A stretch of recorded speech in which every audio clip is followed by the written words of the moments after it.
اعوذ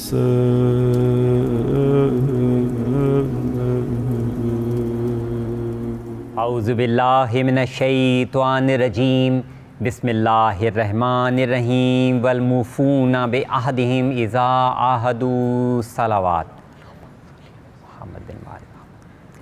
قرآن مجید فرقان حمید میں سورہ مبارکہ البقرہ آیت نمبر 77 میں ارشاد رب العزت ہو رہا ہے کہ اور یہاں پہ خدا نے سچے مومنین کی نشانی بیان کی ہے کہ سچے مومن کون ہیں۔ خدا فرما رہا ہے کہ اور جب وعدہ کریں تو اسے پورا کرنے والے ہیں اور یہ لوگ سچے مومن ہیں۔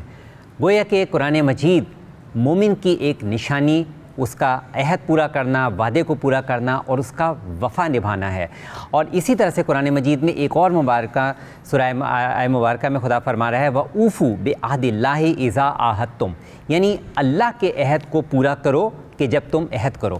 تو خدا مومن کے لیے یہ ضروری سمجھتا ہے کہ وہ اپنے ہر چھوٹے اور بڑے عہد کو نبھائے، اور اگر اپنے عہد کو نہیں نبھائے گا تو اس کی مذمت بیان کی گئی ہے، اور ہر سچے مومن کو اپنے ہر چھوٹے اور بڑے عہد کا پابند ہونا چاہیے۔ یہی وہ وفا ہے کہ جو کہ کربلا کا واقعہ اپنے دامن میں بے شمار پہلو لیے ہوئے ہیں۔ کہیں اس میں صبر و رضا ہے، کہیں اس میں تسلیم ہے، کہیں اس میں عزم و استقلال ہے، مگر اس میں ایک نمایاں ترین پہلو ہے وفا۔ اور وفا وہ پہلو ہے کہ جو حضرت ابوالفضل العباس علمدار علیہ السلام کی ذات میں سمٹ کر دکھائی دیتی ہے۔ یہی وجہ ہے کہ 8ویں محرم کو ابوالفضل العباس علمدار علیہ السلام کی وفا کو یاد کرتے ہوئے پرچم ابوالفضل العباس علمدار علیہ السلام برآمد کیے جاتے ہیں، اور یہ یاد دلاتے ہیں اس وقت کی کہ جب مولا کائنات حضرت علی ابن ابی طالب علیہ السلام نے شب 21 رمضان اپنی شہادت کی شب اپنے بیٹے ابوالفضل کو مخاطب کر کے یہ جملہ کہا تھا کہ اے میرے لال، جب روز عاشور آئے اور تم گھاٹ کے کنارے پر پہنچو تو خبردار پانی نہ پینا جب کہ تمہارا بھائی حسین پیاسا ہو۔ یہ اپنے بابا مولا علی سے کیا ہوا عہد تھا ابوالفضل کا، جو کہ ابوالفضل نے زندگی بھر تا وقت شہادت یاد رکھا۔ اور ابوالفضل کی زندگی کا محور و مرکز امام حسین علیہ السلام کی رضا و خوشنودی۔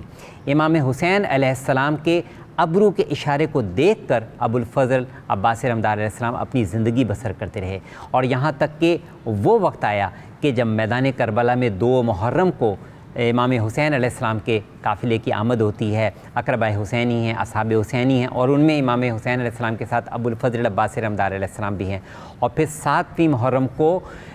خیمے کو ہٹایا جانا، اور پھر 3 دن کی بھوک اور پیاس کے بعد بچوں کی العطش العطش کی صدائیں تھیں، اور سب ایک ہی جانب رخ کر رہے تھے جو کہ ذات ابوالفضل عباس علمدار علیہ السلام ہے۔ ایک وہ وقت آتا ہے عزاداروں کہ جب امام حسین علیہ السلام کے پاس ابوالفضل عباس علمدار علیہ السلام عاجزی اور انکساری کا مجسم نمونہ بن کر پہنچتے ہیں، اور ایک جملہ کہتے ہیں کہ اے میرے مولا، اب مجھے بھی میدان میں جا کر جام شہادت نوش کرنے کی اجازت دیں۔ بس عزاداروں، اس لمحے امام حسین علیہ السلام نے ایک مرتبہ داہنی جانب دیکھا، ایک مرتبہ بائیں جانب دیکھا، اور اس کے بعد کہا کہ عباس، تم تو میرے قافلہ سالار ہو، تم تو میرے پرچم کو اٹھانے والے ہو۔ اس وقت ابوالفضل عباس علمدار علیہ السلام نے رو کر ارشاد فرمایا کہ اے میرے مولا، اب وہ لشکر کہاں رہا کہ جس کا میں علمدار۔ بس اس کے بعد امام حسین علیہ السلام نے ابوالفضل کو یہ کہہ کر اجازت دی کہ اے ابوالفضل، اے میرے بھائی، اے میرے لال، میدان میں جاؤ، مگر پیاسوں کی پانی کا سبیل کے لیے، صرف پانی لانے کی ابوالفضل کو اجازت دی گئی۔ اور پھر ابوالفضل کا میدان میں پہنچنا اور اپنا دام شجاعت دکھانا، جس طریقے سے مولا علی کی شجاعت کی یادگار ابوالفضل نے تازہ کی۔ اور پھر ایک وہ لمحہ آیا کہ جب امام حسین علیہ السلام نے بلند آواز میں گریہ کیا۔ امام حسین علیہ السلام میدان کربلا میں ابوالفضل کے پاس پہنچتے ہیں، اور پھر دونوں بھائیوں کا وہ تاریخی مکالمہ ہوا کہ دونوں بھائی ایک دوسرے کو دیکھتے چلے جاتے ہیں، اور ایک مرتبہ تڑپ کر امام حسین علیہ السلام نے ابوالفضل سے ایک جملہ کہا کہ اے عباس، مجھے بھائی کہہ کر مخاطب کرو۔ بس اس وقت ابوالفضل کے لاشے نے ایک گریہ کیا، اور ابوالفضل نے ایک جملہ کہا کہ اے میرے آقا، میں نے زندگی بھر آپ کو آقا کہہ کر مخاطب کہا ہے، آج بھائی کیسے کہہ کر کیسے مخاطب کروں، بس امام کا حکم سننا تھا۔ ابو الفضل نے ایک لمحے میں امام حسین علیہ السلام کو بھائی کہہ کر مخاطب کیا۔ دونوں بھائی گلے رکھ کر بڑی دیر تک عزاداروں روتے رہے، اور عزاداروں اس کے بعد وہ وقت آیا کہ جب ابو الفضل عباس علمدار علیہ السلام کی شہادت کا لمحہ، ابو الفضل عباس علمدار علیہ السلام کا ایک مقام پر ابو الفضل کا ایک شانہ گرا ہوا دکھائی دیا، دوسرے مقام پر دوسرا شانہ گرا ہوا دکھائی دیا، اور پھر وہ وقت آتا ہے کہ جب ابو الفضل کے سر پر گرس کا لگنا، اور پھر ابو الفضل کا زین سے زمین پر آنا، اور ادھر خیموں میں کوہرام اور شور برپا ہو جانا، اور ادھر ابو الفضل کی وہ جو آس تھی کہ میں جو سکا ہوں، مجھے جو پانی کا اہتمام کرنا ہے، مجھے جو پانی خیموں میں لے کے جانا ہے، ابو الفضل کی وہ آس ٹوٹ گئی۔ عزاداروں اس کے بعد ابو الفضل نے بس ایک ہی جملہ مولا حسین کو کہا تھا، اے میرے آقا، میرا لاشا خیموں میں لے کر نہ جانا، میں بچوں سے وعدہ کر کے گیا تھا، سکینہ سے وعدہ کر کے گیا تھا کہ پانی لاؤں گا، اب مجھے یہ گوارا نہیں کہ میرا لاشا خیمے میں واپس جائے۔ بس امام حسین علیہ السلام نے اس انداز میں ابو الفضل کا گریہ کیا۔ عزاداروں، امام زمانہ علیہ السلام خود زیارت نائیہ میں گریہ کرتے ہیں ابو الفضل کا، اور ابو الفضل کے متعلق وہ یہ کہتے ہیں کہ السلام علی ابو الفضل عباس ابن امیر المومنین، اے امیر المومنین کے بیٹے، آپ پر سلام ہو کہ آپ نے اپنی جان اپنے بھائی پر نثار کر دی، اپنے بھائی پر فدا کر دی، آپ دنیا اور آخرت دونوں میں سرخرو ہوئے۔ یہ امام زمانہ علیہ السلام کا نہ صرف خراج عقیدت ہے ابو الفضل کو، اور پھر چھٹے امام امام جعفر صادق علیہ السلام کا وہ جملہ کہ السلام علیکہ ایھا العبد الصالح، عبد الصالح کہہ کر ابو الفضل کو خراج تحسین پیش کرنا اور ان کو سلام پیش کرنا رہتی دنیا تک، یہ وہ نشان وفا ہے ابو الفضل کا کہ جس میں رضا بھی ہے، صبر و تسلیم بھی ہے، اس میں امام وقت کی اطاعت بھی ہے، اور آخری وقت تک ابو الفضل جو کہ شجاعت کا شاہکار تھے، مگر وہ صبر کی بھی بے مثل داستان بن کر جس طرح سے رہتی دنیا تک، وہ جو کہ باب الحوائج، وہ ہستی جس کا ایک لقب حامی ناصر یعنی وقت کے امام کی مدد کرنے والا وہ بھی ہے الماسی۔ تو ابو الفضل عباس علمدار علیہ السلام رہتی دنیا تک ان کا نام نشان وفا رہے گا۔ جہاں بھی کہیں ابو الفضل کا علم اٹھانے والے ان کے وسیلے سے دعا کریں گے، خداوند عالم ان کی دعاؤں کو بھی پورا فرمائے گا۔ اور یہ وہ نام ہے کہ جو کہ امام حسین علیہ السلام کا جب یہ پرچم میدان کربلا میں چلا کرتا تھا تو یہ پرچم نہ صرف پورے قافلہ حسینی کے لیے ایک ڈھارس تھی، ایک روحانی قوت تھی، کیونکہ اس زمانے میں یہ دستور تھا کہ جو علمدار ہوتا تھا وہ پرچم کو لے کے چلا کرتا تھا، اور اس کا یہ پرچم اس کے قافلے کی قوت ہوا کرتا تھا۔ تو آج بھی عزائے حسینی منسوب ہے ابو الفضل کے علم سے۔ جہاں بھی کہیں عزائے حسینی، جہاں بھی کہیں عزادار اس پرچم کو دیکھتے ہیں، ان کی آنکھوں سے اشک رواں ہو جاتے ہیں، کیونکہ وہ دیکھتے ہیں کہ 61 ہجری میں 14 صدیوں قبل ایک وفا کا شاہکار تھا کہ جو شجاعت کی بلندیوں پر تھا، مگر ایک لمحے میں امام وقت کی اطاعت پر وہ صبر و رضا کی بلندیوں پر بھی گیا۔ یہی وفا کا شاہکار ابو الفضل عباس علمدار علیہ السلام، جن کے متعلق مولا امیر المومنین اپنی مناجات میں یہ دعا کرتے تھے کہ اونن لبلد الحسین، یعنی ایک ایسا بیٹا جو میرے بیٹے حسین کا مددگار ہو، میرے بیٹے حسین کا ناصر ہو۔ یہ مولا امیر المومنین کی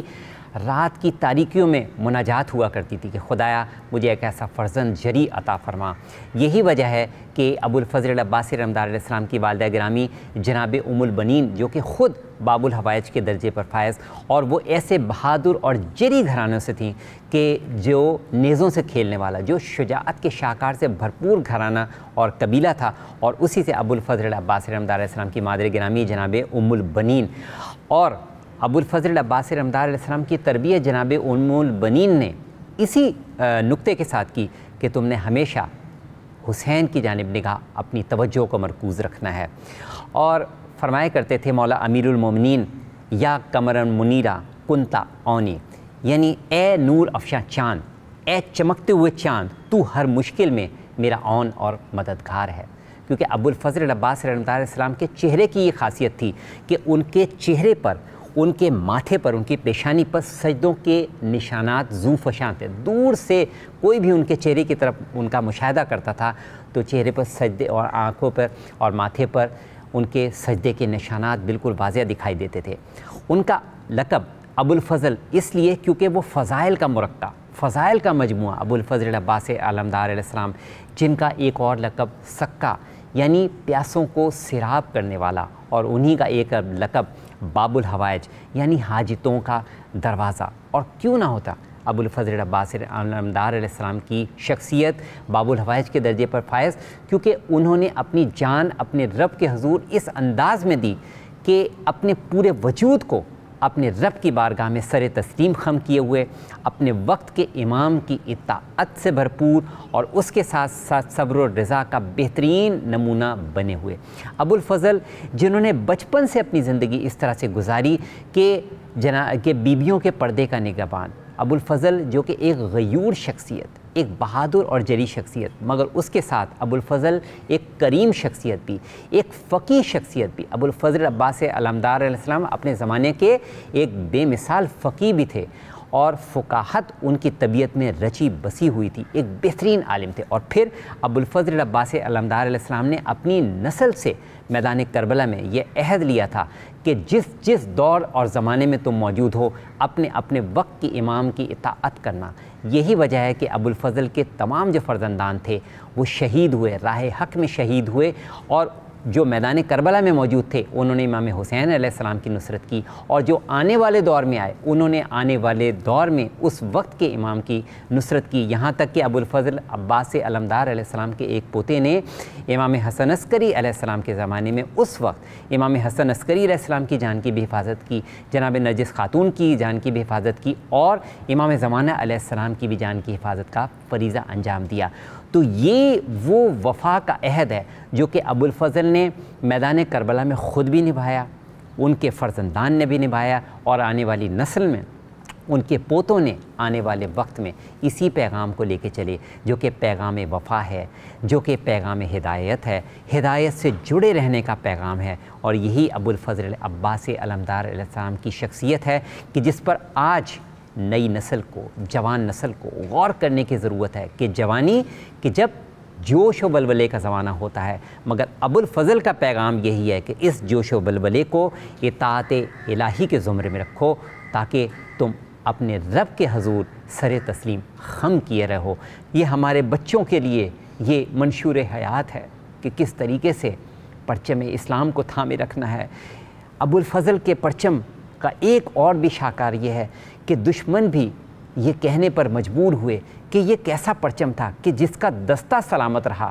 اس کے سنبھالنے والے کے بازو قطع ہو گئے مگر اس کا دستہ اپنی جگہ سلامت رہا، اور دشمن بھی یہ کہنے پر مجبور ہوا کہ یہ کتنا جری بہادر تھا کہ اس نے اپنی جان اپنے بھائی پر فدا کر دی، مگر اس نے اپنی زندگی میں اس پرچم کو ٹھنڈا نہیں ہونے دیا۔